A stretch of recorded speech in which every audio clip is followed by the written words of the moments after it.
Luke chapter 20.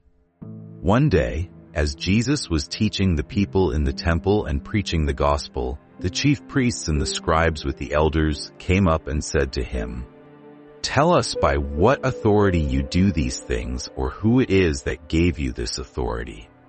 He answered them, "I also will ask you a question. Now tell me, was the baptism of John from heaven or from man?" And they discussed it with one another, saying, "If we say, 'From heaven,' he will say, 'Why did you not believe him?' But if we say, 'From man,' all the people will stone us to death, for they are convinced that John was a prophet." So they answered that they did not know where it came from. And Jesus said to them, "Neither will I tell you by what authority I do these things." And he began to tell the people this parable. A man planted a vineyard and let it out to tenants and went into another country for a long while. When the time came, he sent a servant to the tenants so that they would give him some of the fruit of the vineyard. But the tenants beat him and sent him away empty-handed. And he sent another servant, but they also beat and treated him shamefully and sent him away empty-handed. And he sent yet a third. This one also they wounded and cast out. Then the owner of the vineyard said, "What shall I do? I will send my beloved son, perhaps they will respect him." But when the tenants saw him, they said to themselves, "This is the heir. Let us kill him so that the inheritance may be ours." And they threw him out of the vineyard and killed him. What then will the owner of the vineyard do to them? He will come and destroy those tenants and give the vineyard to others. When they heard this, they said, "Surely not." But he looked directly at them and said, "What then is this that is written? The stone that the builders rejected has become the cornerstone.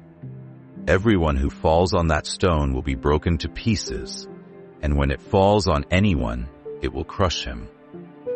The scribes and the chief priests sought to lay hands on him at that very hour, for they perceived that he had told this parable against them, but they feared the people.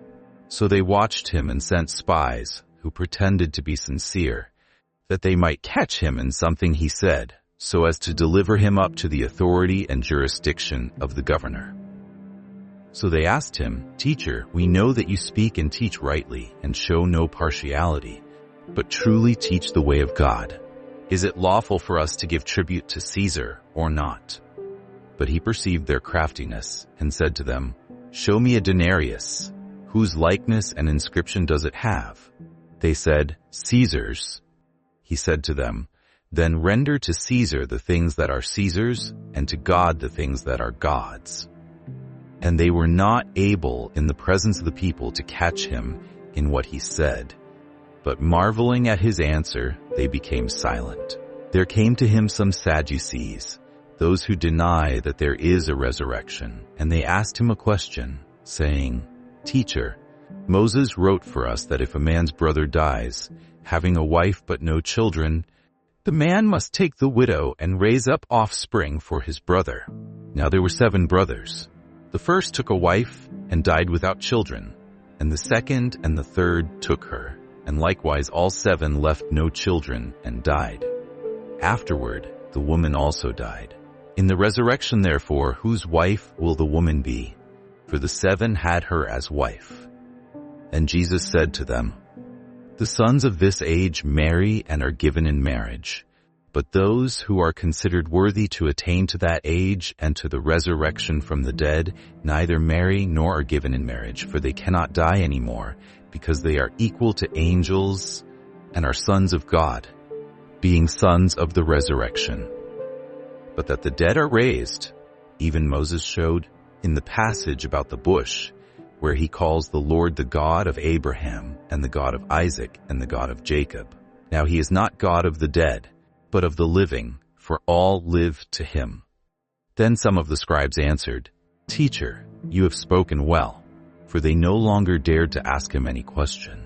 But he said to them, "How can they say that the Christ is David's son? For David himself says in the book of Psalms, 'The Lord said to my Lord, sit at my right hand until I make your enemies your footstool.' David thus calls him Lord, so how is he his son? And in the hearing of all the people he said to his disciples, Beware of the scribes, who like to walk around in long robes, and love greetings in the marketplaces, and the best seats in the synagogues, and the places of honor at feasts, who devour widows' houses, and for a pretense make long prayers.